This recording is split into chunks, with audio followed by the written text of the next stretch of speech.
ಇದು ಪೊಲೀಸಪ್ಪ ಪೊಲೀಸಮ್ಮನ ಪ್ರೇಮ್ ಕಹಾನಿ. ಒಂದೇ ಬ್ಯಾಚ್ನ ಲೇಡಿಗೆ ಕ್ಯಾಚ್ ಹಾಕಿದ ಆಫೀಸರ್. ಇದು ಪೊಲೀಸಪ್ಪ ಪೊಲೀಸಮ್ಮನ ಪ್ರೇಮ್ ಕಹಾನಿ.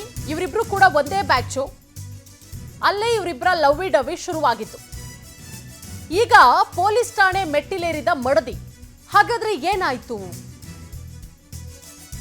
ಪ್ರಾಮಿಸು ಮಿಸ್ಸು, ಪತ್ನಿಯಿಂದ ಅಂತರ. ಈಗ ಪತ್ನಿ ಕಂಪ್ಲೇಂಟ್ ಕೊಟ್ಟಿರೋದು.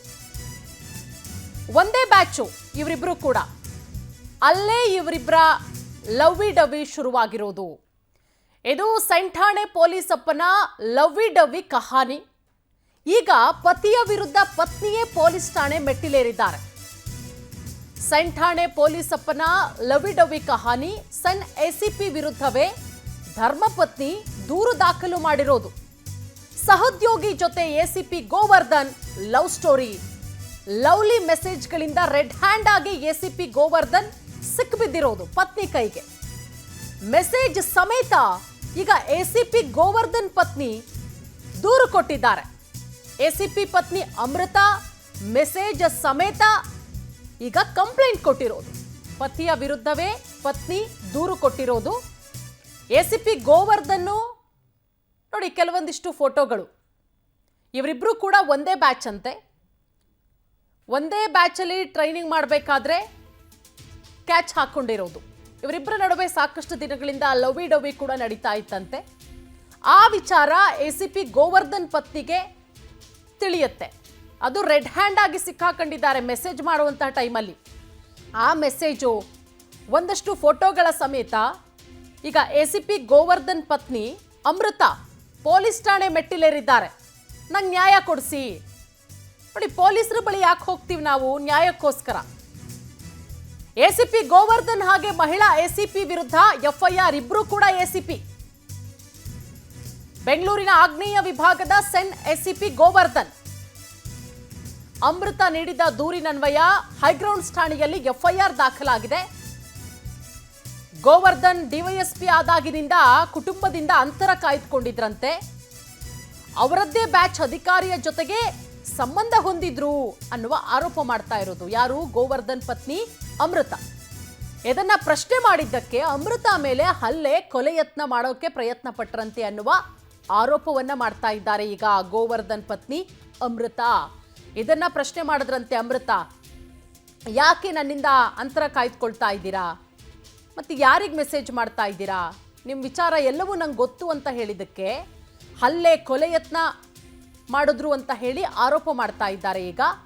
ಪತಿ ಹಾಗೆ ಮಹಿಳಾ ಅಧಿಕಾರಿಯ ವಿರುದ್ಧ ಅಮೃತ ಗಂಭೀರ ಸ್ವರೂಪದ ಆರೋಪಗಳನ್ನು ಕೂಡ ಮಾಡ್ತಾ ಇದ್ದಾರೆ. ಈ ಸಂಬಂಧ ಹೈಗ್ರೌಂಡ್ಸ್ ಪೊಲೀಸ್ ಠಾಣೆಯಲ್ಲಿ ಎಫ್ಐಆರ್ ಕೂಡ ದಾಖಲಾಗಿದೆ. ಹೈಗ್ರೌಂಡ್ಸ್ ಠಾಣೆಯಲ್ಲಿ ಎಫ್ಐಆರ್ ಕೂಡ ದಾಖಲಾಗಿರೋದು. ಇನ್ನು ಗೋವರ್ಧನ್ ಡಿವೈಎಸ್ಪಿ ಆದಾಗಿನಿಂದಲೂ ಕೂಡ ಕುಟುಂಬದೊಂದಿಗೆ ಅಂತರ ಕಾಯ್ದುಕೊಂಡಿದ್ರಂತೆ. ಅಂದರೆ ಹೆಂಡತಿ ಜೊತೆಗೆ ಸರಿಯಾಗಿರ್ತಾ ಇರಲಿಲ್ಲ, ಮನೆಗೆ ಸರಿಯಾಗಿ ಹೋಗ್ತಾ ಇರಲಿಲ್ಲ ಅನ್ನುವಂತಹ ಒಂದಷ್ಟು ಆರೋಪಗಳು. ಇದೆಲ್ಲವನ್ನ ಡೌಟ್ ಬಂದು ಅಮೃತ ಯಾಕಿಂಗ್ ಮಾಡ್ತಾ ಇದ್ದಾರೆ ಅಂತ ಹೇಳಿ ವಿಚಾರಣೆ ಮಾಡಿದಂತಹ ಟೈಮಲ್ಲಿ ಬೇರೆಯವ್ರ ಜೊತೆಗೆ ಗೋವರ್ಧನ್ ಇರುವಂತಹ ವಿಚಾರ ಗೊತ್ತಾಗುತ್ತೆ. ಅದು ಯಾರೂ ಅಲ್ಲ, ಮತ್ತೊಬ್ಬ ಪೊಲೀಸ ಎಸಿಪಿ. ಇವರು ಕೂಡ, ಗೋವರ್ಧನ್ ಕೂಡ ಎಸಿಪಿ, ಮತ್ತೆ ಗೋವರ್ಧನ್ ಜೊತೆ ಇರುವಂತಹ ಮಹಿಳಾ ಅಧಿಕಾರಿ ಇವರು ಕೂಡ ಎಸಿಪಿ. ಇವರಿಬ್ರು ಕೂಡ ಸಾಕಷ್ಟು ದಿನಗಳಿಂದ ಫ್ರೆಂಡ್ಶಿಪ್ ಇತ್ತು, ಒಂದೇ ಬ್ಯಾಚ್ನಲ್ಲಿ ಇದ್ದಂಥವ್ರು. ಆ ಟೈಮಲ್ಲೇ ಇವರಿಬ್ಬರ ನಡುವೆ ಲವ್ವಿ ಡವ್ವಿ ಶುರುವಾಗಿರೋದು ಅನ್ನುವಂತಹ ವಿಚಾರ ಗೊತ್ತಾಗತ್ತೆ ಗೋವರ್ಧನ್ ಪತ್ನಿಗೆ. ಈಗ ಪೊಲೀಸ್ ಸ್ಟೇಷನಲ್ಲಿ ಕಂಪ್ಲೇಂಟ್ ಕೂಡ ಆಗಿದೆ, ಎಫ್ಐಆರ್ ಕೂಡ ಆಗಿದೆ. ನೋಡೋಣ ಏನು ಕ್ರಮ ಆಗುತ್ತೆ ಅಂತ ಹೇಳಿ. ಇದೆಲ್ಲದರ ಬಗ್ಗೆ ಮತ್ತಷ್ಟು ಅಪ್ಡೇಟ್ ಕೊಡ್ತಾರೆ ನಮ್ಮ ಪ್ರತಿನಿಧಿ ವೆಂಕಟೇಶ್. ನ್ಯಾಯಕ್ಕೋಸ್ಕರ ಜನ ಪೊಲೀಸರ ಬಳಿ ಹೋಗ್ತಾರೆ. ಪೊಲೀಸರೇ ಹಿಂಗೆ ಮಾಡಿದ್ರೆ ಹೆಂಗೆ ಅನ್ನುವಂತಹ ಪ್ರಶ್ನೆ. ಏನ್ ಕತೆ ಇದು? ಈಗ ಎಫ್ಐಆರ್ ಆಗಿದೆ, ವಾಟ್ ನೆಕ್ಸ್ಟ್ ಅಂತ ಹೇಳಿ ವೆಂಕಟೇಶ್. ಹೌದು ಪೂರ್ಣಿಮಾ, ಏನು ಒಂದು ಪೊಲೀಸ್ ಅಧಿಕಾರಿಗಳಿಗೆ ಇಬ್ಬರ ನಡುವೆ ಒಂದು ಲವಿ ಡವಿ ಶುರುವಾಗಿದೆ ಅಂತೇಳಿ ಅವರ ಒಂದು ಪತ್ನಿಯ ದೂರನ್ನು ಕೊಟ್ಟಿರುವಂಥದ್ದು ಪ್ರಕರಣ ಇದು. ACP ಗೋವರ್ಧನ್ ಮತ್ತು ಅಶ್ವಿನಿ ಅವರ ವಿರುದ್ಧ ಒಂದು ಅಮೃತ ಅನ್ನುವಂಥವರು ದೂರು ಕೊಟ್ಟಿರುವಂಥದ್ದು. 2022ರ ಒಂದು ಬ್ಯಾಚ್ಮೇಟ್ ಆಗಿರುವಂತಹ ಗೋವರ್ಧನ್ ಮತ್ತು ಅಶ್ವಿನಿ ಅವರು ಪೊಲೀಸ್ ತರಬೇತಿ ಸಂದರ್ಭದಲ್ಲಿ ಕೂಡ ಸ್ನೇಹಿತರಾಗಿದ್ದರು ಅಂತ ಹೇಳಿ ಗೊತ್ತಾಗ್ತಾ ಇದೆ. ಆ ಸಂದರ್ಭದಲ್ಲಿ ಮದುವೆಯ ನಂತರ ಕೂಡ ಅವರಿಬ್ಬರ ನಡುವೆ ಸಾಕಷ್ಟು ಸಂಬಂಧ ಇತ್ತು. ಫೋನ್ ಸಂಪರ್ಕದಲ್ಲಿ ನಿರಂತರವಾಗಿ ಇರ್ತಾ ಇದ್ರು. ಯಾವಾಗೂ ಅದನ್ನು ಪ್ರಶ್ನೆ ಮಾಡಿದಂಥ ಸಂದರ್ಭದಲ್ಲಿ ಅವಾಚ್ಯ ಶಬ್ದಗಳಿಂದ ನಿಂದನೆ ಮಾಡ್ತಾ ಇದ್ರು ಅಂತ ಹೇಳಿ ಅವರ ಪತ್ನಿ ಅಮೃತ ಅವರು ಒಂದು ದೂರನ್ನು ಕೊಟ್ಟಿರುವಂಥದ್ದು. ಯಾವಾಗಾದರೂ ಫೋನ್ ಬರಲಿ ಅವರು ಸದಾ ಬ್ಯುಸಿಯಾಗಿರ್ತಾ ಇದ್ರು. ಅದನ್ನು ಕೇಳಕ್ಕೆ ಹೋದಂಥ ಸಂದರ್ಭದಲ್ಲಿ ಕೂಡ ಇವರು ನನ್ನನ್ನು ಅವಾಯ್ಡ್ ಮಾಡ್ತಾ ಇದ್ರು ಅಂತ ಹೇಳಿ 2022ರಲ್ಲಿ ಕೂಡ ಇವರು ಒಂದು ಕಂಪ್ಲೇಂಟನ್ನು ಕೊಡೋಕೆ ಹೋಗಿರ್ತಾರೆ. ಆ ಸಂದರ್ಭದಲ್ಲಿ ಗೋವರ್ಧನ್ ಅವರ ಮನೆಯವರು ಕೂಡ ಅವ್ರನ್ನ ಕರೆಸಿ ಮಾತಾಡುವಂಥ ಕೆಲಸವನ್ನು ಮಾಡಿ ಸಂಧಾನವನ್ನು ಮಾಡಿ ಕಳಿಸಿದ್ರು. ಅದಾದ ಬಳಿಕ ಕೂಡ ಇದೇ ರೀತಿಯಾದಂಥ ಒಂದು ಕೆಲಸವನ್ನು ಇವರು ಮುಂದುವರಿಸ್ತಾ ಇದ್ರು. ಹಾಗಾಗಿ ಒಬ್ಬ ಹಿರಿಯ ಪೊಲೀಸ್ ಅಧಿಕಾರಿ ಹತ್ರ ಹೋಗಿ ಅವ್ರನ್ನ ಬೇರೆ ಕಡೆ ವರ್ಗಾವಣೆ ಮಾಡಿ ಅಂತ ಹೇಳಿ ಕೂಡ ಕೇಳ್ಕೊಂಡಿದ್ದೆ. ಚಿತ್ರದುರ್ಗಕ್ಕೆ ಅವ್ರನ್ನ ವರ್ಗಾವಣೆ ಮಾಡಿದ್ರು. ಆದರೂ ಕೂಡ ಅವರು ಅಲ್ಲಿ ಹೋಗಿ ಅಶ್ವಿನಿ ಅವರು ನಿರಂತರವಾಗಿ ಅವರ ಸಂಪರ್ಕದಲ್ಲಿದ್ದರು. ಅವ್ರನ್ನ ಕಾಂಟ್ಯಾಕ್ಟ್ ಮಾಡುವಂಥ ಕೆಲಸವನ್ನು ಮಾಡ್ತಾ ಇದ್ರು. ಫೋನ್ ಮಾಡುವಂಥದ್ದು, ಚಾಟಿಂಗ್ ಮಾಡುವಂಥದ್ದು ಎಲ್ಲವನ್ನೂ ಮಾಡ್ತಾ ಇದ್ರು.